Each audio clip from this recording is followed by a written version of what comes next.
한국의 충격적인 소식에 전 세계가 경악. 강원도 하얀 황금 3,500만 티 발견. 시진핑은 너무 걱정해서 잠을 잘 수 없습니다. 중국의 사악한 계획이 연기로 번지고 있습니다. 자원 빈국이라던 대한민국에서 엄청난 양의 희귀 자원이 땅에 묻혀 있다는 사실이 알려져 세계 모든 국가의 이목이 집중되고 있습니다. 그간 중국의 의존이 높았던 한국에겐 엄청난 희소식으로 중국의 자원 독점 계획에 큰 타격까지 입힌 상황입니다. 이번 포스팅에서는 이 희귀 자원에 대해 말씀드리겠습니다. 세계 각국의 총성 없는 전쟁, 자원전쟁이 최고조에 이르고 있습니다. 이런 가운데 지하자원이 없다던 한국은 그저 바라볼 수밖에 없었습니다. 하지만 최근 강원도에서 하얀 황금이라고 불리는 희귀 금속이 확인되었습니다. 2011년부터 한국지질연구원은 강원도 인근 중심으로 희토류 광맥 탐사에 중이었는데 강원도 홍천의 탄광 지역에서 희토류 매장을 확인하게 되었습니다. 당신 기술력으론 희토류 매장 여부만 확인할 수 있었고 그 외 어떤 자원이 얼마나 매장되어 있는지 알 수 없었습니다. 제대로 탐사를 하려면 깊은 곳까지 시추를 해서 샘플로 사용할 시료를 캐야 하지만 얼마큼의 가치가 있는 모르는 상황에 정부는 물론 투자하겠다는 기업들이 없었습니다. 보통 자원의 경제성을 평가하는 기준인 전이토사나물, TREO 수준이 1%가 되어야 개발 및 착수에 들어가지만 홍천의 경우 0.8%를 기록했기 때문이었습니다. 하지만 한국지질연구원은 낮은 확률이지만 부존 자원이 얼마나 있는지 제대로 확인하기 위해 작업에 착수했습니다. 결국 이들의 노력은 뜻하지 않은 큰 성공을 가져왔습니다.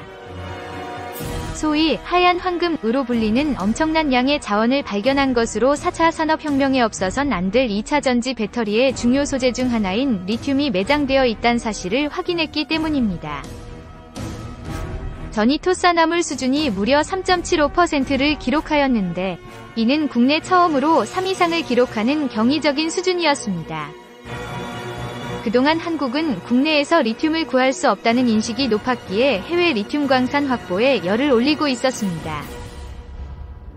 하지만 이번 탐사로 인해 엄청난 양의 리튬이 매장되어 있는 것을 확인되면서 한국의 기업들도 주목하기 시작했습니다.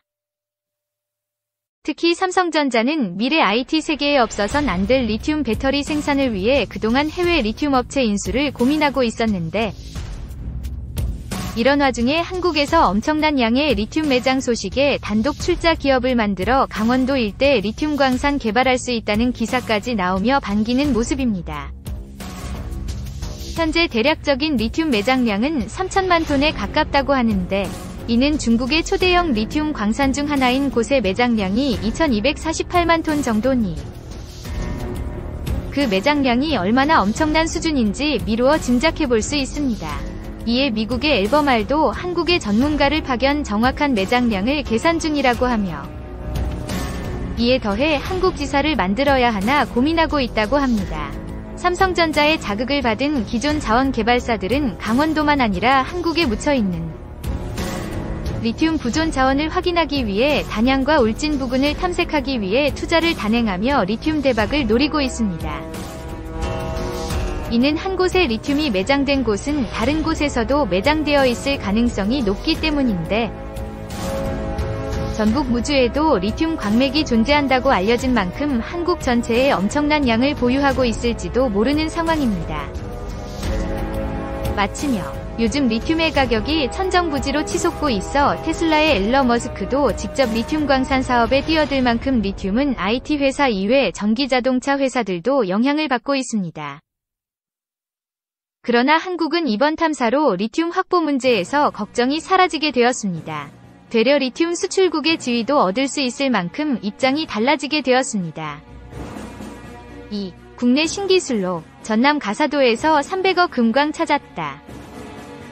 정부 출연 연구기관과 중소기업이 함께 개발한 광물탐사 원천 기술이 전남 진도와 가까운 한 섬에서 300억 원 규모의 금광을 찾아냈다. 이 기술은 세계 광물 탐사 시장에도 수출될 수 있을 것으로 기대된다. 한국지질자원연구원은 23일 교류 전류와 소프트웨어를 활용해 지하 300m까지 금이나 은, 구리 같은 금속을 포함한 광석의 분포와 매장량을 파악할 수 있는 새로운 기술을 개발했다고 밝혔다. 5년간 국가연구비 30억 원을 받은 지지련은 지난해 이 기술을 자원탐사기업 희송지오텍에 이전했다. 이후 지질련과 희송지오텍은 금광운영기업 골든선과 함께 전남 해남군 모이산 광구에서 이 기술을 시험하며 상용화의 가능성을 타진했다. 모이산 광구는 우리나라 전체 금 생산량의 98%, 연간 255kg 가 생산되는 곳이다. 이를 통해 탐사 정확도를 높인 연구진은 이어 전남 진도 앞바다의 가사도로 향했다. 이전부터 가사도는 지질구조상 금광이 존재할 가능성이 큰 것으로 알려져 있었다. 그러나 기존 탐사 기술로는 정확한 분포 지역과 매장량을 확인하기 어려워 광구로 개발되지 못했다. 반면 새 탐사 기술로 무장한 연구진은 가사도 남부 지하 10에서 60m 깊이에 길이 350m, 높이 60m 위 거대한 금광맥이 분포하고 있다는 사실을 쉽게 확인할 수 있었다. 이곳에서 채굴할 수 있는 금광석, 금이 들어있는 광석, 은 21만 1238톤으로 추정된다.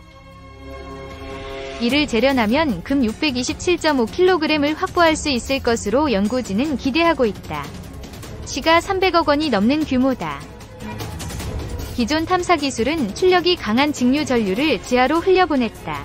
전류를 끊어도 광물은 전기를 머금고 있는데 이렇게 남아있는 전기 신호를 지상에서 포착. 광물의 종류와 매장량을 추정하는 방식이다. 그러나 전기 신호가 약해 지하 100m 아래로는 탐사가 불가능하고 주변 잡신호와 헷갈리는 경우도 많다. 강한 전류를 보내 탐사 범위를 다소 확대할 순 있지만 통상 오지인 탐사 현장에서 고출력 전류를 발생시키는 것은 쉽지 않다. 이에 비해 새 기술은 상대적으로 출력이 낮은 교류 전류를 이용한다. 교류 전류는 지하로 들어가 광물을 만나면 물결이 바위에 부딪혀 흩어지듯 분산되며 주파수의 변화가 생긴다.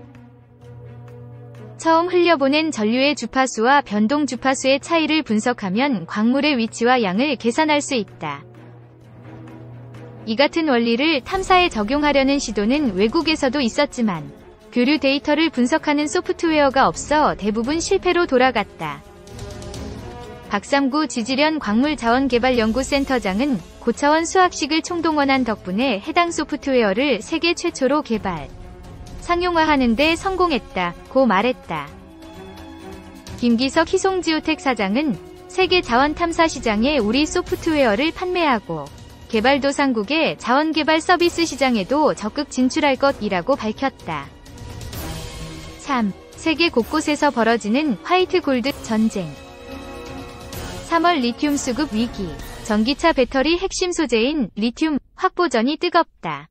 중국이 해외 광산 인수에 열을 올리고 있으며 세계 3대 리튬 보유국인 칠레는 리튬을 국유화하겠다는 호언장담을 내놓고 있다. 최근 포스코 비롯한 국내 기업들도 리튬 확보전에 뛰어들면서 그야말로 사활을 걸었다. 27일 한국자원정보서비스에 따르면 리튬 수급의 위험도를 나타내는 수급 안정화 지수는 이달 기준 1.5로 2달 연속 공급 위기 0에서 5 상황이 이어지고 있다.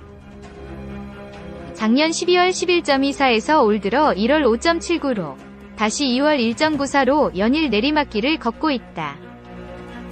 반면 리튬 가격은 천정부지로 치솟고 있다.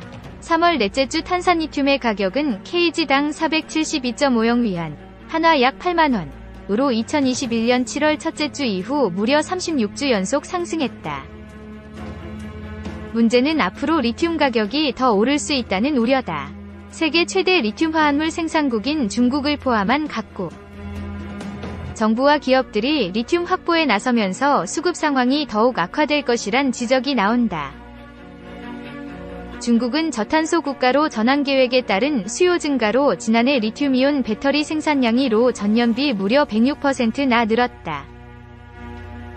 양극재와 분리막, 전해질 등 핵심 소재 생산량도 모두 전년보다 100%를 초과했다. 리튬 배터리 산업의 총생산 가치는 6천억 위안, 114조 7,800억 원에 육박한다. 소재 확보에도 열을 올리고 있다.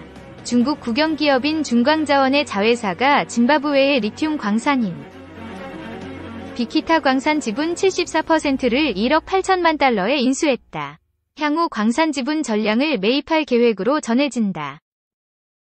스촨 야화그룹은 아프리카 수단과 에티오피아에서 리튬 광산을 운영 중인 호주 배터리 금속회사 ABY의 지분 3.4%를 기업 공개, IPO 전 200만 달러에 인수할 예정이다. 작년 12월 당선된 가브리엘 보리 칠레 신정부도 리튬을 비롯한 구리, 금광을 국유화하는 헌법 개정을 추진 중이다. 지난 5일 현지 시간 헌법 개정안이 국회를 통과했으며 국민투표를 통해 최종 확정 예정이다. 칠레는 세계 3대 리튬 보유국이자 최다 구리 생산국으로 자원 국유화가 성공할 경우 세계 배터리 소재 광물의 가격 수급에 차질이 예상된다. 특히 우리나라도 칠레 수입 비중이 높아 수급이나 가격 인상 등 불안 요소에 취약한 상태다. 지난 1월 기준 우리나라의 탄산리튬 수입량은 5756T으로 전년 동월 대비 202%나 급증했다. 국가별 수입 비중은 칠레가 87.2%로 절대적인 비중을 차지했으며 이어 중국이 9.8%, 아르헨티나가 3%로 뒤를 이었다. 지난해에도 탄산리튬의 총 수입량은 41,164T로 전년비 31.8% 늘었다. 이런 상황에서 최근 포스코그룹이 살타주에 위치한 옴브레 무에르토 염호의 리튬 상용화 공장을 착공하면서 리튬 확보에 숨통을 트웠다. 포스코그룹은 8억 3천만 달러, 한화 약 9,500억 원을 투자해 2024년 상반기까지 수산화 리튬 연산 25,000T 규모 생산 설비를 확보한다. 2024년 말부터 추가 투자로 리튬 생산량을 2028년 최대 10만 T까지 증산할 계획이다. 아울러 2024년부터 광양에서도 포스코 리튬 솔루션 광석 리튬 공장을 통해 연 43,000T 리튬을 생산할 수 있게 된다. 포스코그룹이 자체적으로 확보한 연 93,000T 리튬은 전기차 약 220만 대에 사용할 수 있는 양이다. 리튬은 전기차 배터리 핵심 소재로 하얀색을 띠고 있어서 화이트 골드, 하얀 금으로 불리기도 한다.